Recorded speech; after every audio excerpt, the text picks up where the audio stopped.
And since it is Friday, it is now time for another edition of Tech Briefs, where myself, Greg Nibbler, am joined by the technology editor for Flipboard, Ken Yeung, to keep you up to date on the biggest stories that have happened this week. Ken, as always, hello. Hello, Greg. How's it going? Doing well. I think there is no doubt that there is one company that truly dominated the news this week, and that is Facebook. Mark Zuckerberg starting off the week with his meeting, well, I guess it was midweek, where he went and had to testify in front of the House Finance Committee, and good Lord, did they go after him. They grilled him hard. It was supposed to be about Libra and the burgeoning cryptocurrency that they want to put out and how that's all going to work out and all of the regulations that are not being implemented with it. So I love that video right there. If you're listening to the podcast, there's a video of a guy with a mustache sitting in the audience. But anyway, really, a lot of things came out and a lot didn't come out. It's kind of one of those things where it's a double-edged sword. So as far as Libra, some key takeaways for that. Can you walk us through what you picked up from this?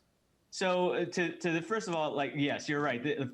This is a congressional hearing. I believe this is one of the latest times that Mark Zuckerberg appeared on the Hill. And you're right, it was all talking about the Libra crypto project. Now, was it necessarily going to be all about Libra? No. I mean, this is all a ploy for politicians, for our lawmakers to score political points so they look good for their constituents. So while most of the conversation was around Libra, there was other conversations around how Facebook's horrible around civil rights, how how does Mark Zuckerberg view political ads and fact checking and all these type of things. So I think in terms of what stood out, it was notable that he didn't say anything substantially new. I mean, he addressed his concerns. His testimony was revealed the day prior, but there was nothing new that he hadn't already talked about. He was talking about, look, we're not going to launch Libra unless we get regulatory approval. Now, lawmakers grilled him on what regulators who are they talking to? Who is Right. Facebook talking to? Was it the SEC? Was it the FEC? What was the regulatory body that needed to approve this before this needed to happen? Now, Zuckerberg notably said if the regulators do not approve, U.S. regulators do not approve Libra, that means Facebook will not proceed with participating in the Libra Association. And when asked by one lawmaker, Zuckerberg said that would possibly mean that Facebook would withdraw from the Libra Association. Another thing that stood out is that people continue to confound whether or not Facebook is Libra or Libra is Facebook. Zuckerberg continued to try and push that Libra is a nonprofit and independent association, while Facebook is a part of that. A lot of Republicans, a lot of Democrats made a point saying, look, this is the same thing. Why should we trust Facebook? So Facebook clearly has a trust issue here. So Right. I'm not really sure what to make of it, but I know that right now Facebook tried its hardest. Zuckerberg tried his hardest, but he got majorly dinged by Democrats who wanted him to answer around civil rights and especially how to bank for how this was accessible for those who are underfunded, who didn't have access to banking. And Right. notably, Congresswoman Alexandria Ocasio-Cortez hammered Zuckerberg on political ads, fact-checking on political ads, made some interesting points on there. There was one congresswoman who dinged Zuckerberg about how content moderators, how they were treated, and poignantly asked him, would he spend an hour of a day for the next year being a content moderator? And Zuckerberg said no, that wouldn't be a good use of his time. Republicans, on the other hand, it seems that they were happy with Zuckerberg's testimony.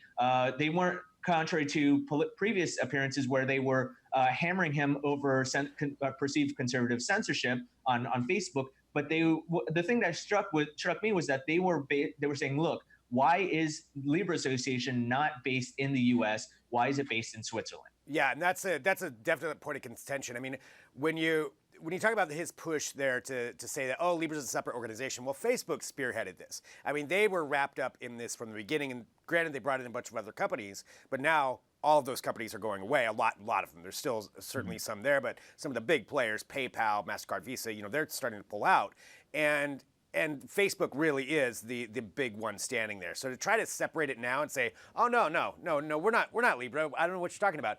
It's like, yes, you are. You may have a separate organization, but it is very much tied to what Facebook's initiatives are. So I think that's going to be certainly something going forward to see if Libra even gets off the ground. I don't think any of those other organizations, I don't think Libra could go on without Facebook, I guess, is how I'm looking at it. I mean, if Facebook pulls out, I don't see how it could really continue and be anything dominant.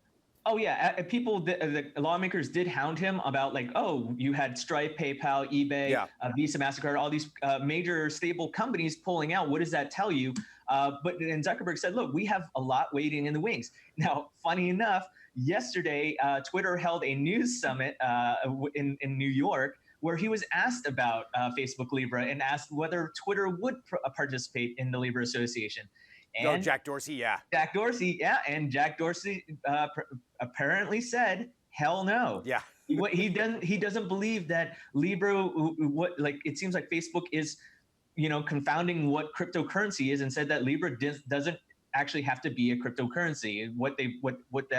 The core essence of what Facebook wants isn't cryptocurrency at its base. Well, we're going to have to see where it all goes and whether this even goes forward from here. There's all these hurdles that have to happen for Libra to really get off the ground. I mean, you can't go against U.S. regulators or these other governmental organizations because they're going to just crush it. They're going to figure out ways to stop it. So he does have to go along with what they want, and we'll have to see how this all plays out. That's not the only thing Facebook was in the news for this week, because also, as part of this testimony, he revealed that today, when we're actually recording this, they're going to start rolling out that Facebook News tab, which is their new way of curating news. The interesting side of this now is that they are actually paying big media companies to place articles on this news feed. So you've got the Washington Post, Wall Street Journal, New York Times, Fox News actually part of it as well. And they're paying them to bring their news onto this curated service. And that's one part that's really interesting about this. The other part is that in addition to bringing in these, they also want to curate some local news. They're going to have an algorithm that does it, but they'll also have some actual people, they're saying, that will help to curate this, some kind of editorial staff that will monitor what's going on. And this is all part of that push to keep away from fake information, false information, misinformation, fake news, however you want to quantify it. It's all the same thing, but we know what we're talking about. These articles are just false information that have been going out there. And so they're saying now we've got these sources, these are trusted sources, this is where you can get your news from. And it's going to start rolling out, I believe today actually, in some major media markets. They didn't give an exact timeline of when it'll all come out. So for you listening at home, when it shows up on your app, we don't know for sure, but it is something that you're going to start seeing. Oh yeah. So now it's notable to note that right now, not every company, not every publisher is going to get paid based on reports. The bigger publications are rumored to be getting paid millions of dollars a year for this, and Facebook is willing to shell out, I believe that number was about $90 million a year to publishers for their access to their content. Now Facebook promises that they're going to maintain publisher paywalls, so that way, there's going to be some sense of, I guess, law and order in a manner speaking. And look, I think this is going to be a telling or an interesting trial for Facebook. This is rolling out to, I believe, 20,000 people in the U.S. right now as a beta, and it'll be rolling out nationwide and globally in the future. When that actually happens remains to be seen. Right now, at this time, I believe in New York, Mark Zuckerberg is doing a Q&A with the CEO of Dow Jones Properties.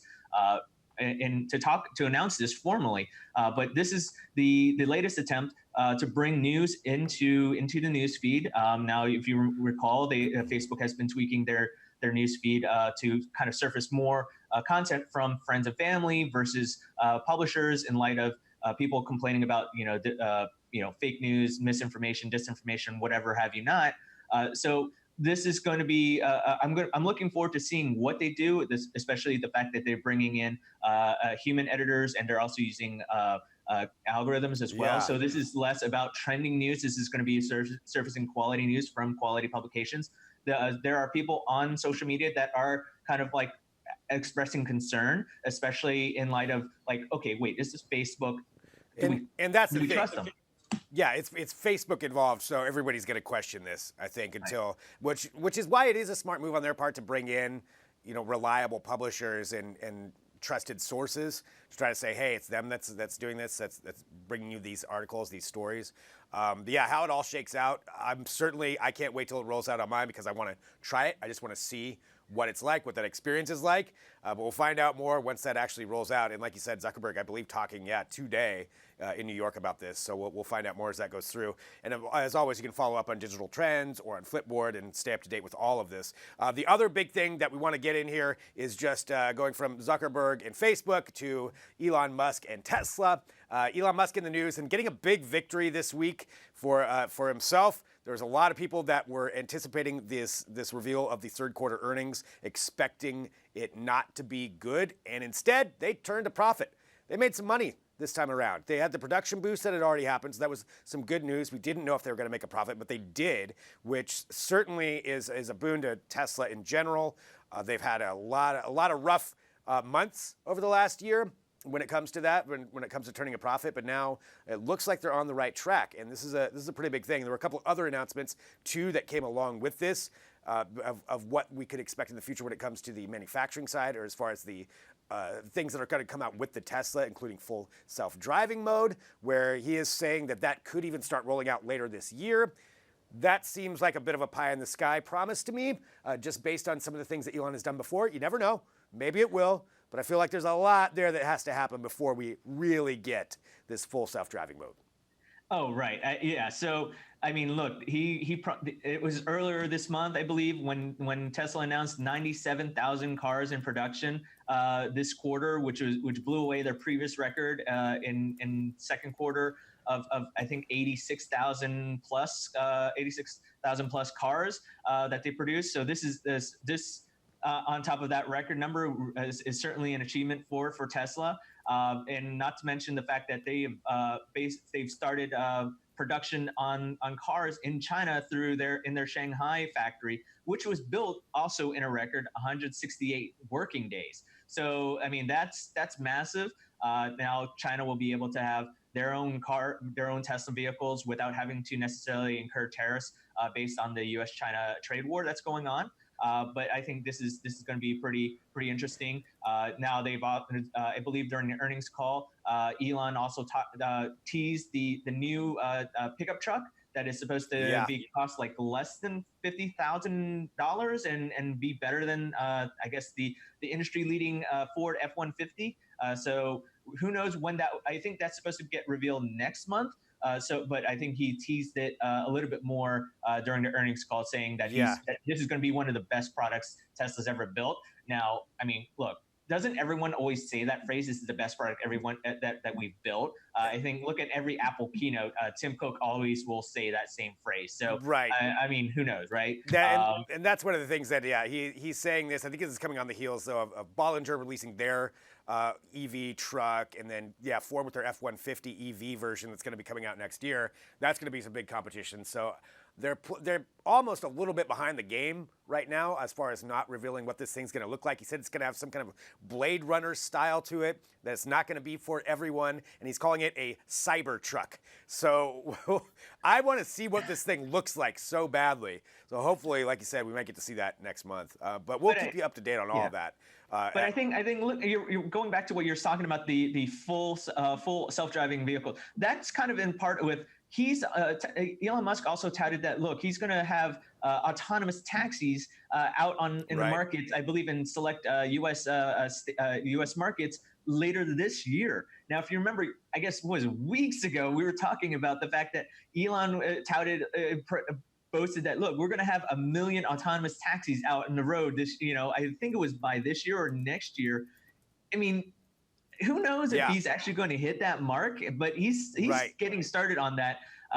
But I think, he can certainly count this quarter as a victory compared to everything else that he's dealing with at this point. Definitely. And we'll follow along with everything that's going on with Elon and Tesla and Facebook. And as always here on Tech Briefs, we like to keep you up to date with everything that's going on in the world of technology, recap some of the big stories of the week. If you're watching live, you can also subscribe to the podcast. Wherever you get podcasts, go there, find Tech Briefs, hit subscribe on that. And Ken, as always, thanks for being here again.